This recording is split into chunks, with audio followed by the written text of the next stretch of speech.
这件短袖原本是550欧元，我买的是。那时候我去瑞士照片呢，我一发，至少5、6个人来问这外套是什么型号拜托，其实大家会觉得说，这快时尚啊，这怎样怎样，这个很酷他们今年走秀，我记得他们不是用那个铁丝在什么鬼对吧？那个真的很酷。我记得原价是快2000欧，然后他那时候是卖多少钱？390欧元。我真的超想买，你知道吗？看真的超级好看。我就这样子，哎呀挑一件，哎呀挑一件，哎呀挑一件。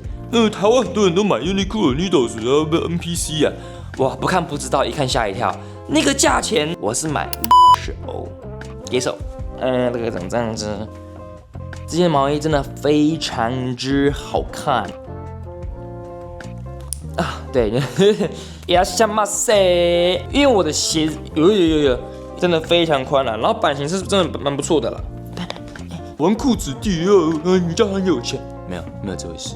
早安各位，久违的1个月的开箱影片。今天我带来7样单品，基本上都是单价不高的东西。那这次有做一些不同的尝试，我想说改变一下自己，改变世界，改变自己。那我们就废话不多说，立马来开箱。今天带来什么东西给你们 ？Let's go。第一样单品是这一件羽绒外套啦。你们先看一下，这样你们觉得什么牌子？给你们3秒钟，来，1、2、3，时间到。这一件是来自 Zara 的一件女装外套，是不是想不到？我跟你讲，那时候我去瑞士嘛，然后我觉得我要买一件比较薄的羽绒外套，然后去逛，干都好贵，我这辈子还没买过 Zara 的东西，你知道吗？所以第一件我超级兴奋，我就看男装看完还好，那女装，女装这一件它就挂在那个架子上，我一进去我就试穿，带走，干，这件超好看。这件羽绒外套呢是59欧元。然后给你看他们这边的扣子啊，这边是有拉链跟扣子。那这个扣子其实我觉得它做的有点像是我们那种中国那种唐装的感觉吧，它是可以这样扣起来的。试穿时间，版型它的衣长是很短的，然后我觉得它的袖长也刚刚好，那我就是不高。给你看一下上半身，里面有做一个可调式的一个调节，可以让你手臂啊。这个超难扣也逗一下，这个超难扣的。这个做一个高领可以防风，这样。这件真的蛮保暖的。我上次去瑞士的时候，里面是2件，然后后面穿着外套就够了。然后这个颜色呢，我觉得它是很偏那种秋冬气息那种颜色，你知道吗？然后我没有这种颜色的外套，我觉得买这个真的是超对味的。那时候我去瑞士照片呢，我一发，至少5、6个人来问这外套是什么型号拜托，所以这边怎么样？型号给你们。其实大家会觉得说，这快时尚啊，这怎样？但是我跟你讲，是属于 Inditex 集团的一个西班牙品牌嘛。那以前其实我是不买 Zara 的，因为我觉得我很讨厌快时尚那种材质。但是基本上我那时候逛的时候，我吓到，我说哇，他们家的衣服其实很好看呢，然后都还蛮简单的。因为我最近我觉得有一点被欧洲气息感染到了嘛，我觉得我想要尝试一点比较朴素、简约的一些衣服，所以我最近还蛮关注 Zara 这个东西的。大家可以去看看，讲实在的，其实没有想到那么差这件其实蛮保暖的，就有机会啦，好不好？我们大家都试试看。你看这一件外套，如果我不讲 Zara， 我不觉得有人会觉得这是 Zara， 你知道吗？然后这时候就有人说什么，干这 Zara 抄袭别人，没有错。但我们不要讲抄袭嘛，就是参考，讲个参考，对不对？但确实那时候我在 And 有看到一件 Art Legacy 的一件外套，编织的外套。同一天，我后来去 Zara 这一件，不是刚刚的外套吗？就是一模一样。你不得不说，他们确实会做这种操作，但是我就是给那一种想尝试新风格的人一个入手机会吧，就门槛比较低，你不用花1万5、2万块去买一件外套，对不对？你就2、3千块台币就可以买一件你想要的外套，所以我觉得大家可以尝试一下啦。我自己是觉得还不错。下面一位多，这件是来自 Lapa 的网眼短袖。那大家有看 Reels 都知道，就是那些细节我大概就是快去讲一遍这样。正前方左胸口有一个 logo。然后后面呢，就是上方有一个 logo 跟大的刺绣贴布58。那我自己是非常喜欢这个小 logo 颜色，不会太浓，也不会太抢眼，刚刚好配这个灰，我觉得还不错然后还有这个小龙女啊，这件就不多说了，有兴趣的大家去看我 reels，OK？ 还再次谢谢高老板，这个品牌跟我同大学的学长做了一个品牌。为什么这个衣服呢？就是这个衣服是免费的那他还不是找业配，他就是那时候他们品牌有做一个活动，是直播，然后讲说，你们每一个人的一个励志故事这样，然后讲啦，他说哦好啊，那我就帮你冲你米兰。我说哦这么好哦，谢谢你耶，音乐还帮我出，再次感谢我宝贝，他们家东西不会差。上次那个 Rapper 的橄榄绿的那个短袖，大家也是蛮多人问的啊，就是也是他们家的，对，大家有兴趣可以看一下。下面一位，嘟，哎呦。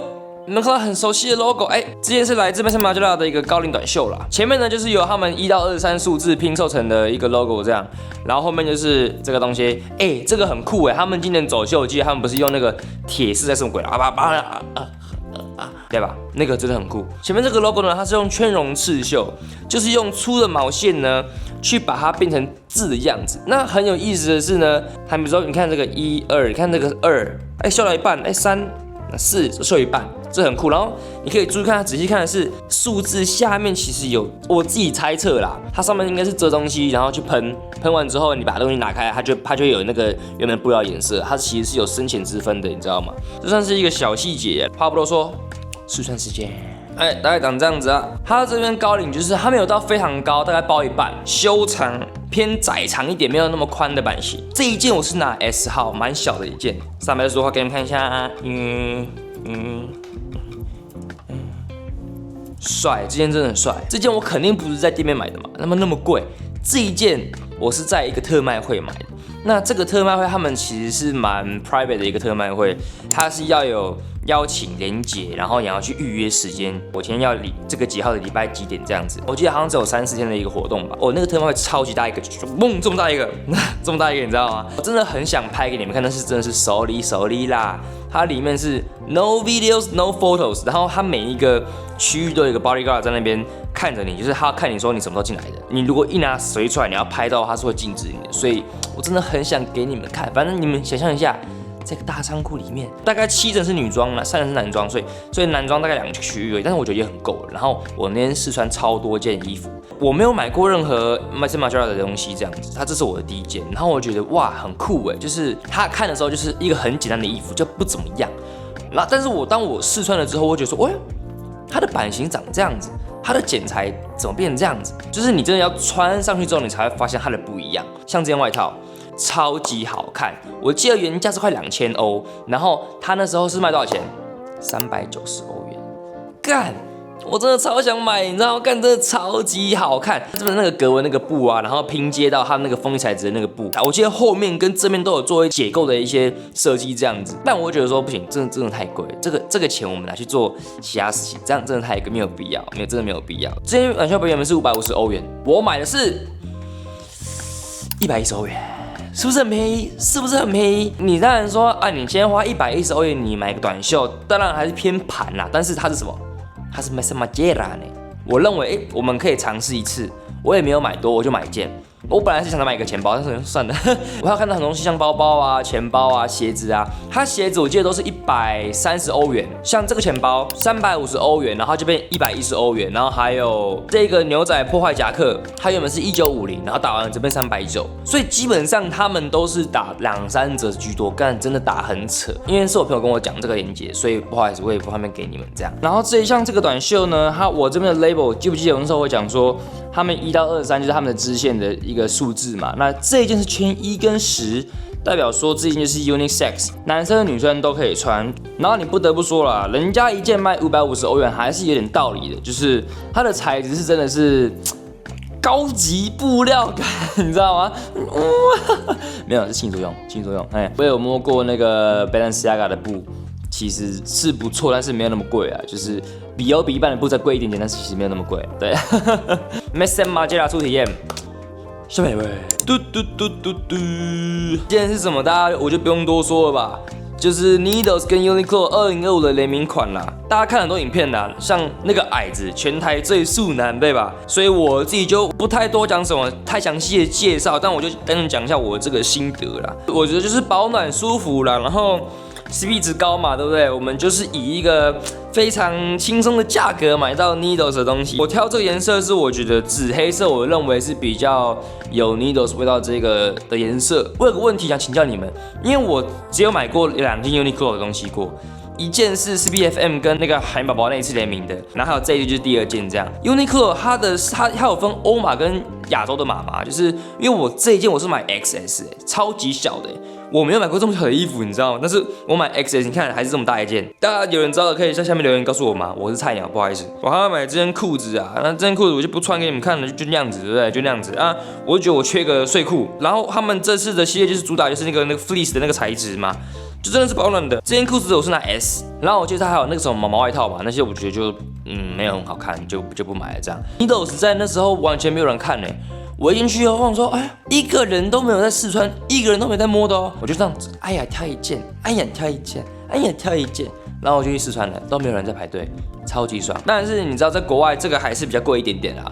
我这一件我是买49欧元，好像贵台湾100-200嘛，我不知道。我一直也蛮想尝试 Needles 这个牌子的。当然你说这是混血儿，也可以这样讲。这个蝴蝶 logo 真的是蛮漂亮的。那这边就有人说什么啦？台湾很多人都买 Uniqlo Needles 啊 ，NPC 啊。我自己觉得啦，因为目前我在欧洲嘛，那目前我买了快1个月。还没有看过有人穿这一件，你知道吗？回台湾的话，当然你说我当然也不会想要看到有人一直都跟我穿一样的衣服嘛，但是我会认为就是喜欢就好啦，喜欢就好啦。那我买这件也是为了想尝试一下，我也没有说哦我真的特别喜欢 Needles 什么的。对，我相信你们都看过很多影片了。OK， 下面一件，这一件长裤啦，这件长裤是来自 OMAC 的一个水洗牛仔裤。然后你看它的这个颜色洗得非常的漂亮，整体的材质呢是真的是蛮硬挺的一个牛仔布。然后这个裤管口呢，它下面是有做一个你可以去反折它的一个细节。然后它的这个实在是在加第2层布料，所以这一个是很硬的，它不会掉下去。然后还有做一个调节可以给你，所以你可以这样子去开它的扣子，依照你鞋子的分量感去做调节。变宽变窄，真的很赞。跟你们介绍一下 OMAC 是什么牌子。原本是由 Supreme 的设计总监 Luke Mehra 创立的品牌。然后这件裤子是怎么样来的？它也是特卖会。因为我跟你讲，我那时候完全不知道这个牌子，哇，不看不知道，一看吓一跳。那个价钱。一个长裤500-600欧在跑的，我想说傻小，这个特卖会呢也是我朋友给我的，对，那这个也不方便透露出来是什么网址。米兰本来就有很多这种特卖会，这样，那他们其实就是这种私底下去给的。你按照公司立场去想，你第一个你想要清仓没有错，但是你不会想要让大批的人马蹦过来去把你的货给卖掉这样子，因为你现在都是打很多折嘛。像这件长裤我找不到它的价格，我是买60欧，接受。这件真的超便宜的，然后这个牌子呢，很喜欢用眼缝的技术去做外套跟长裤。像我那时候去特卖会的时候，他们有一整排的外套，全部都是做眼缝的外套。像这件长裤，我犹豫超级久，因为我没有这种风格的长裤，然后我觉得它上面的那个 pattern 还蛮好看的，还蛮特殊的。后来我觉得那一件我真的搭不了，我觉得我搭不了，然后我觉得有点太像 pajamas 的，所以我觉得 OK， 试穿时间。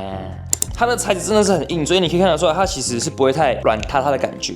360给你们看一下，那个长这样子，那个长这样子，这件好看。然后给你们看一下它反折之后这样子，它反折之后就是有一点小长啊，我觉得踩到地板了，所以我通常都会把它折起来。把它反折后就是有点太正常的裤子了，但是你可以看它的这个刷子真的很好看，你看有点黑黑的，然后白白的这样子。这一件啦，这个是今年 Uniqlo 跟 Jonathan Anderson 的联名系列，这件毛衣真的非常之好看。然后这件毛衣也是那时候我去瑞士之前买的，我没有后长袖，我需要保暖一点，不然我会冷死，你知道吗？然后这一件我买39，很便宜，真的很便宜。渐层感的那种毛衣的布料颜色，下面的下摆的螺纹处它是没有缩的，里面带一个内袋是不会丢在里面的。袖口的话，螺纹处就有稍微小缩一点了。这个 label，Oh my God，JW Anderson，Oh my gosh， 这个字真的很漂亮哎。然后这件的话，我是买 S 号，这是同样的问题耶，我很少买 S 号的东西耶。可以请教你们一下，是因为欧洲的关系吗？因为我通常应该都是买 M， 要么是 L， 我不会买到 S。左下角的话就有一个小非常看不出来的一个 JW Anderson 的 logo 这样子。这个 Jonathan Anderson 呢，他是迪奥的设计师，堪称是时尚界目前最忙的男人。他掌管18个系列，迪奥的、他的品牌的 JW Anderson 的，然后还有 Uniqlo 的各种莫名其妙的一些东西，你知道吗？所以我觉得我真的是 respect 他。你一年要做18个系列，不只是时间问题，甚至是灵感问题，因为我有做过衣服，我知道说灵感这件事情真的是太难了，所以我真的觉得哇，你能做18个系列都把它这样子盯出来，真的是非常厉害。我记得这一件毛衣有3个颜色，那我觉得这个灰的话，我觉得是我比较想尝试的风格，蛮欧洲感的啦，蛮欧洲感的啦。这段时间，一水会和卡普西兔哈。它的袖长跟衣长我觉得还蛮刚好的，不会太小。然后整体的话就是偏合身吧，偏合身吧。下摆的话呢，你也可以选择把它这样子缩起来，这样穿有没有？有人喜欢这样穿，对啊，随便你。然后这件真的很薄，我那时候去瑞士的时候，我就穿这一件，然后外面配一个那个外套，嘿，100分，我操！我里面现在是没穿东西的哦，但是它不会让我感觉刺刺的，它不会不舒服，大家可以裸穿。现在台湾冬天也差不多要到了吧？对啊，我觉得你们可以买一件。下面一位，这一部影片的最后一张单品呢，肯定是压轴最厉害的，炸掉，刷到靠背。这件呢是来自，但我不会念，等一下这我不会念 ，DND4DES 的一个牌子，消防扣的原牛牛仔裤。什么是原牛呢？原来是 raw denim， 就是它没有经过任何处理的牛仔布，所以是偏硬挺的材质。你去洗啊，你去穿嘛，水的时间就有磨损嘛，那就属于你自己的一个味道出来。这样，所以你看它的布是非常非常的黑的，有点像胚布那种感觉。然后消防扣呢，这边有1、2、3、4个消防扣。我们讲现实面一点，这个消防扣是属实是有一点难扣啊，你知道吗？我觉得它扣回去还好，但是你要打开来的时候是你要这样啊，对，小麻烦。对，接着你要思考一下，我很喜欢它的这个纽扣，它这个纽扣做的那种很欧式风格的那种纽扣，你知道吗？我很喜欢。然后中间还有一个小 diamond shine bright like a diamond。老观众的话应该都知道了，我很喜欢那种做旧的牛仔布标。那这个呢是有点太旧了，我看到它上面写说，上面感觉是一个自由女神像，拿着他们一个星星吧，感觉是这样子吧，然后就有个他们的 logo 这样子。这个牌子我介绍一下，它是一个偏实验性的一个街头风格品牌吧，它很喜欢结合解构、朋克，大家可以看到非常街头的一个品牌。以前的我的话，我会觉得哦很酷，超级帅，我一定会买。但是他们太多的东西，我觉得有点太复杂了。然后我觉得现在的我不会想要去尝试，但是他们是帅的，我就挑这一件当做我的战利品啦。这一件呢，我是从哪里买的？这边肯定没有嘛，对不对？再次感谢 OOG 点台配 ，Oh my god， 邱老板呀什么塞？没有啊，但之前我是买的啦，老板还是有稍微对我好一点啊，这样子，毕竟我们老熟了嘛，什么老熟了嘛，啊，还是感谢你啊，感谢你，谢谢你啊，干巴得的是呢。废话不多说。瞬间时间，之前我是买 S 号，然后你可以看到它的裤管非常的宽。我在想我哪些鞋子可以盖过去，因为我的鞋子因为我的鞋子基本上都是薄底，所以这个有点小尴尬。这感觉去盖那个听不懂那些会比较好一点。好，继续360给你们看一下，我把衣服变短一点给你们看一下，因为我说实在我没有什么 boxy T， 就大概这样子，真的非常宽了，然后版型是真的蛮不错的啦。它的裤裆很低啊，所以你其实衣长长，你还是可以扣到你的扣子，你知道吗？完工！以上就是我这1-2个月新的一些东西，都不贵哦。不要说我玩裤子低哦，你家很有钱，没有这回事。就是捡便宜啊 ，OK 吗？像我买很多 Uniqlo 啊，还有 Zara 的东西啊，就是我第一次尝试到这些快时尚的东西嘛。因为我发现欧洲人真的非常喜欢穿 Zara， 还有 Bershka， 我觉得我需要改观一下啦，想要尝试一点简单的风格。我的 VIP 呢，我就是给这件 Zara 外套，因为我觉得这件真的是很好看，而且甚至它是女装你知道吗？所以我觉得我之后逛街可能会想要去多逛一下女装吧。我发现会有意想不到的惊喜，各位你们可以尝试一看看，真的不错。麻烦各位留言跟我讲，你们这一次最喜欢哪一件单品？这边了，我们下回见，拜拜。